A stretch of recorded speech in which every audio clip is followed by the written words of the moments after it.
know that most of what you've seen, read, or heard about Billie the Kid is untrue? My name is Gale Cooper. I'm a medical doctor and forensic psychiatrist. My specialty is murder case consultation for the defense. For 20 years, I've used my expertise to uncover the real Billie the Kid. Researching over 40,000 pages of archival documents and books, I've written the revisionist history. It's shocking, it's liberating, and I've written books demolishing the hoaxes, hijacking the history. My talks will share with you what I've found. Cover-ups, misinformation, and fakery, to use Old West lingo, will bite the dust.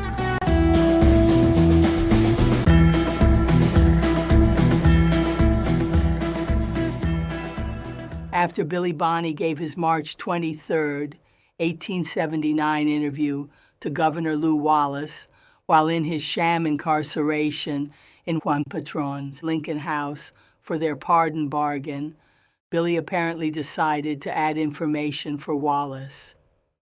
He provided it the next day, March 24, 1879, in a letter to Wallace, which I authenticated, and which exists as only its last two-sided page. It is signed Just Billie, revealing that trusting Billie now felt on a first-name basis with Wallace, and that he spelled his name Billie. Important to note is that, unbeknownst to Billie, Wallace may have skewed his interview questioning the day before to general outlawry in New Mexico territory, impeding Billie's explaining the Santa Fe Rings outlawry in the Lincoln County War Battle the year before. So it seems the follow-up Billie letter now added that information. The lost front page or pages likely had more of eyewitness Billie's information on the battle itself. To be noted is the precision and detail of his knowledge. The day after our interview, I wrote to Governor Wallace about Lincoln County War outlaws. I included J.J. Dolan and John Riley of J.J. Dolan and Company in Lincoln, who used rustled cattle for their beef contract to the Mescalero Indian Reservation, and Sheriff G.W. Pepin's outlaw posse in the Lincoln County War, when they burned the McSween house, had John Kinney's gang from the Mesilla, and the Seven Rivers boys who held rustled cattle in their ranches on the Pecos. On the last page, I wrote, "All that I can remember are the so-called Dolan outfit, but they are all up here now.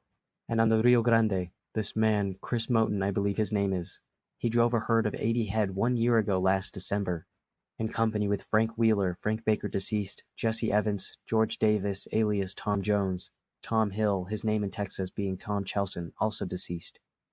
They drove the cattle to the Indian Reservation and sold them to John Riley and J.J. Dolan, and the cattle were turned in for beef for the Indians. The Beckwith family made their boast that they came to Seven Rivers a little over 4 years ago with one milch cow borrowed from John Chisholm. They had, when I was there a year ago, 1,600 head of cattle. The male members of the family are Henry Beckwith and John Beckwith. Robert Beckwith was killed the time McSween's house was burned. Robert Ollinger and Wallace Ollinger are of the same gang. Their cattle ranch is situated at Rock Corral, 12 miles below Seven Rivers on the Pecos. Paxton and Pierce are still below them, 40 miles from the Seven Rivers. There are 4 of them, Paxton, Pierce, Jim Raymond, and Buck Powell. They had, when I seen them last, about 1,000 head of cattle. At Rocky Arroyo, there's another ranch belonging to Smith, who operated on the Peñasco last year with the Jesse Evans gang. Those, and the places I mentioned, are all I know of this man. Chris Moten, at the time they stole those cattle, was in the employ of J.J. Dolan and Company. I afterwards seen some of the cattle at the Rinconada Bonita on the reservation. Those were the men we were in search of when we went to the agency. The Beckwith family were attending to their own business when this war started, but G.W. Pepin told them that this was John Chisholm's war, and so they took a hand thinking they would lose their cattle in case the Chisholm won the fight. This is all the information I can give you on this point. I signed, yours respectfully, Billie.